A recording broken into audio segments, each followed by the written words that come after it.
म्हणजे लवकर जेवता येईल. कोणत्या गोष्टीचा प्रभाव असेल हे मी सांगू शकत नाही. लवकर संपलं, जेवायला लवकर मिळेल, घरी गेलो तर झोपायला लवकर मिळेल. कोणत्या विषयाचा प्रभाव असेल, कोणत्या इंद्रियाचा प्रभाव असेल हे सांगू शकत नाही. आणि त्यांचं प्राबल्य एवढं असतं आपल्यावरती की मी वाहत वाहत त्याच विषयाच्या मागे जातो आणि जो मला मार्ग दिलेला आहे तो मार्ग माझा चुकला जातो. मग माझ्यावरती जर इंद्रियांचा प्रभाव आहे, तो जर प्रभाव दूर व्हायचा असेल तर मला साधूची संगती करावी लागेल, मला संतांची संगती केली लागेल. कारण मायबापांनो, संत हे बळी आहेत, संत हे ताकदवर आहेत. आपल्या शुद्ध भाषेमध्ये संत हे ताकदवर आहेत. सर्वस्व जर त्यांच्या चरणी अर्पित केलं ना तर संत जीवाचा उद्धार करतात. आणि म्हणून जीवावरचा प्रभाव, जीवावरती मायेचा प्रभाव, जीवावरती इंद्रियांचा प्रभाव हा दूर करायचा असेल तर साधूची संगती, संतांची शरणागती. कारण संतांची शरणागती केली तर संत हे सद्गुरूपर्यंत घेऊन जात असतात. मग सद्गुरू कोण? माझ्या विठोबाचा कैसा प्रेम भाव, आपणची देव होय गुरु. देव आणि सद्गुरू यांच्यामध्ये भेद नाही. म्हणून संतांना शरण गेलं की संत हे सद्गुरूपर्यंत घेऊन जातात. तिसरी गोष्ट आहे जीवावरती काळाचा प्रभाव. कधी जाईल सांगता येत नाही. तरी सुद्धा आपण है ना, बरचशी आपली ताकद असते. जवानांना वाटतं मला येणारच नाही मरण, आणि म्हातारं चिंता करत बसलेलं असतं है ना. जवानीमध्ये काळजी केलेली नसते, अंगणामध्ये बसतं आणि विचार करत असतं, कोणाकोणाची जिरवली, कोणाकोणाचं मारलं, कोणाकोणाची शेती घेतली, कोणाची जिरवता जिरवता माझी जिरली. तिथं का मरण दिसत असतं.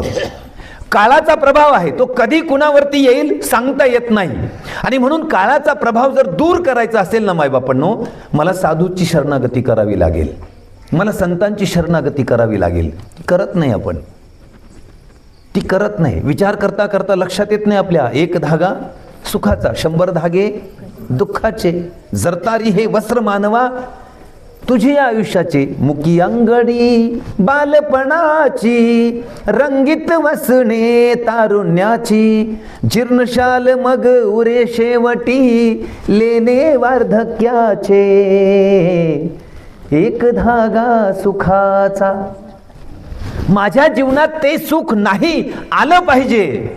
बालपण माझं मातीखान्यात गेलं, तरुणपण तर मातीखान्यात जाऊ नये. तरुणपणी तर मला उद्धार करता आला पाहिजे. अरे 16व्या वर्षी ज्ञानेश्वरी लिहिली, त्या महाराष्ट्रामध्ये मी राहतो. 16व्या वर्षी स्वराज्याची शपथ घेतली, अशा छत्रपती शिवरायांच्या महाराष्ट्रामध्ये मी राहतो. 42व्या वर्षी लोकांना गाथा दिली, आयुष्याचं कार्य संपवलं, त्या महाराष्ट्रामध्ये मी राहतो. 32व्या वर्षी शिकागो परिषद ज्यानं गाजवली, एक सद्गुरूचा संदेश माझ्या देशाला दिला, त्या देशामध्ये मी राहतो. परंतु मायबापानं माझ्या जीवाचा उद्धार करायची गोष्ट मला कळू नये. हस्तिनापूरचा राजा होता, दिल्लीचा शहनशाह, ऋतुध्वज नावाचा राजा होता. नदीला शिकारीला गेला, नदीच्या कडेकडेने चालला होता. बाजूला पाहिलं, एक सुंदर अशी युवती, भक्तीचं तेज तिच्या चेहऱ्यावरती होतं, तपश्चर्येला बसली होती. राजा ऋतुध्वजाचं लक्ष तिच्याकडे गेलं आणि पाहिल्यानंतर म्हणतो, आहा काय सुंदर ही युवती आहे, काय तेज आहे. ते तपस्येचं भक्तीचं तेज तिच्या चेहऱ्यावरती पाहून तिथे त्याने बाण काढला आणि तिच्या पायाशी बाण मारला. सू करत तो बाण गेल्यानंतर त्या बाणाच्या आवाजाने तपश्चर्या भंग झाली. पाहिलं तर कोणीतरी राजबिंडा तरुण समोर उभा आहे. नजर झाल्यानंतर राजा ऋतुध्वज म्हणतोय, हे युवती कोण आहे माहीत नाहीये, मी या नगरीचा राजा आहे आणि माझी इच्छा आहे की तू माझ्याशी लग्न करावं.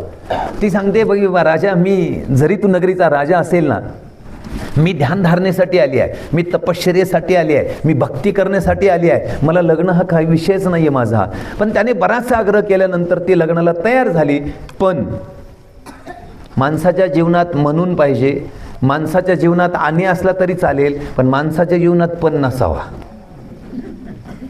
हा पण हा फार घोटाळेबाज असतो, है की नाही. आणि म्हणजे एका वाक्याला दुसऱ्या वाक्याशी जोडायचं असेल, एका घटनेला दुसऱ्या घटनेशी जोडायचं असेल तर आपण आणि वापरतो. म्हणून सुद्धा चांगलं आहे ना. एखाद्या मुलाला मार्क्स पडले, कमी पडले, तर आई म्हणते म्हणून तुला सांगत होते अभ्यास कर, म्हणजे म्हणून सुद्धा चांगला. पण नको. एखाद्या मुलगा पाहून आलो आणि पाहिल्यानंतर आता लक्षात आलं की दत्ता नेटकेजी तिकडचेच आहेत. मग त्यांना विचारलं, नेटकेजी तुमच्याकडे असा मुलगा पाहिला होता, आमच्या मुलगी तिथे द्यायची, कसं काय? ते म्हणले मुलगा परत चांगला आहे, पण देतील का? जाऊ दे म्हणले, काही का असाना, पण आहे ना मग द्यायचं नाही, पण नसावा. मग ती म्हणाले की राजा मी लग्न करेल, पण माझ्या पण आहे, माझी शर्त आहे. म्हणले काय शर्त आहे? म्हणले बा लग्न केलं ते संसाराच्या बलिवेदीवरती आपल्याला सुंदर अशी मुलं वगैरे होतील, मुलगा हो मुलगी हो, त्याला शिक्षण तू द्यायचं नाही, त्याला शिक्षण मी देणार. तो म्हणाला चालेल, मला अट मंजूर आहे. नाहीतरी शिक्षण कोण देतं? नक्की. आणि म्हणूनच हे म्हणत असतात पोरग बिघडलं तर तुझ्यामुळे बिघडलं ना. हा दोष असतो खरं तर, कारण दोघांनी शिक्षण द्यायचं असतं. पण ती म्हणाली शिक्षण मी देईल. राजा म्हणला चालेल. दुसरी अट अशी आहे, ज्या वेळेला तू म्हणशील त्या मुलाला तू शिकवायचं नाही, मी शिकवील, त्यावेळेला तुझा माझा संबंध संपला असेल. मला दोन्ही अटी मंजूर आहे. काहीतरी शिक्षा तुलाच द्यायची, पाहायचंय तुलाच, राज्यकारभार मीच करणार आहे, म्हणजे मुलाला कोण शिकवणार आहे? तूच. झालं लग्न करून ते नगरीमध्ये गेले.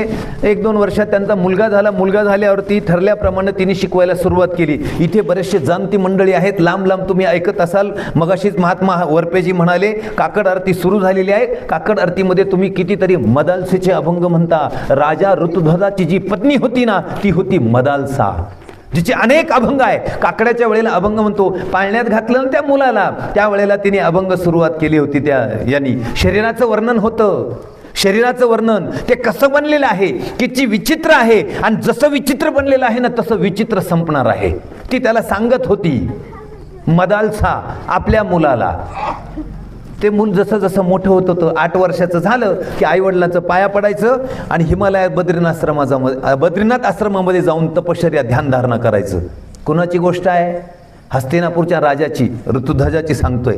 आपले काय गोष्ट आहे? आपलं आपलं लहान बाळ पाळण्यात, आणि आई पाळणा म्हणती, पाळण्यात झोपलं बाळ हे तान, हाक मार मला मम्मी म्हणून, बनवीन तुला मी शाहरुख सलमान, जो बाळा जो जो रे जो जो. अशी आपली आधुनिक आई, कलियुगातली आई. कसा ज्ञानेश्वर माऊली घडायचा, कसा छत्रपती शिवराय आपल्या महाराष्ट्रामध्ये पुन्हा यायचा, असली